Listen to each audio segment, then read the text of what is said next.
Au Cambodge, de plus en plus de Cambodgiens choisissent d'apprendre le mandarin. Les parents envoient leurs enfants étudier dans les écoles chinoises dans le but d'obtenir de bons emplois dans le futur et d'avancer dans la vie. Pendant la période coloniale française, la langue la plus parlée au Cambodge était le français.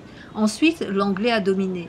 C'est donc cette langue qui a permis de surmonter les conséquences de dizaines d'années de conflits et du régime brutal des Khmers rouges. Aujourd'hui, la Chine investit des millions de dollars dans ce pays et les parents cambodgiens envoient leurs enfants dans des écoles chinoises. Selon l'association Khmer chinoise du Cambodge, les écoles de langue chinoise dans tout le pays comptent environ 40 000 élèves cambodgiens. Les frais d'accès dans les écoles sont élevés comparés au niveau de vie cambodgien. Selon la classe, ces droits s'élèvent entre 120 et 240 dollars par an. Mais les parents sont convaincus que cet investissement servira à l'avenir de leurs enfants.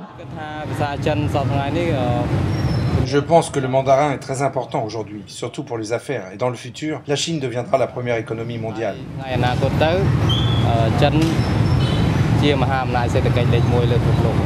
L'école chinoise Tuon Pha de Phnom Penh a ouvert ses portes en 1992. La première année, elle a accueilli 1700 élèves. Aujourd'hui, ils sont près de 6000. Le cursus est similaire à celui des écoles privées du Cambodge, offrant des cours d'informatique et de sport, tout en mettant l'accent sur les cours de mandarin. Selon le directeur adjoint, la perspective de futurs emplois dans des entreprises chinoises est le principal attrait de l'école chinoise. Dans les rues de la capitale cambodgienne, l'argent chinois coule à flot. La Chine y a investi dans la construction de ponts, de commerces et même d'immeubles gouvernementaux.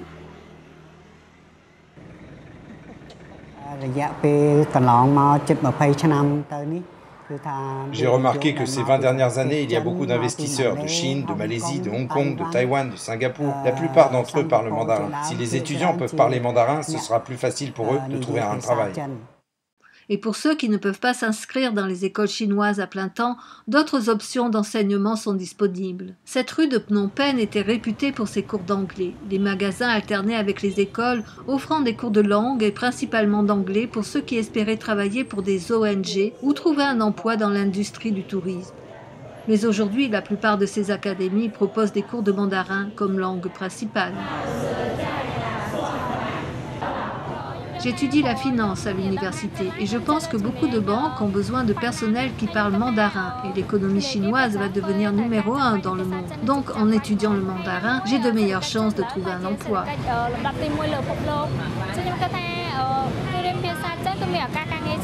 Les données officielles montrent que les investissements chinois au Cambodge étaient de 1,9 milliard de dollars l'an dernier, soit 2 fois plus que le total des investissements des pays de l'Association des Nations d'Asie du Sud-Est et 10 fois plus que l'investissement des États-Unis. Plus de 150 000 touristes chinois ont visité le Cambodge dans la première moitié de cette année, soit une augmentation d'un tiers en comparaison de la même période en 2011.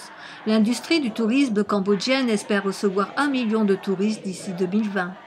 Pékin s'est créé une bonne réputation auprès de ses pays pauvres voisins comme le Laos et la Birmanie, mais la Chine semble avoir mis l'accent sur le Cambodge ces dernières années, au point d'irriter les relations diplomatiques au sein des pays membres de l'Association des Nations du Sud-Est asiatique.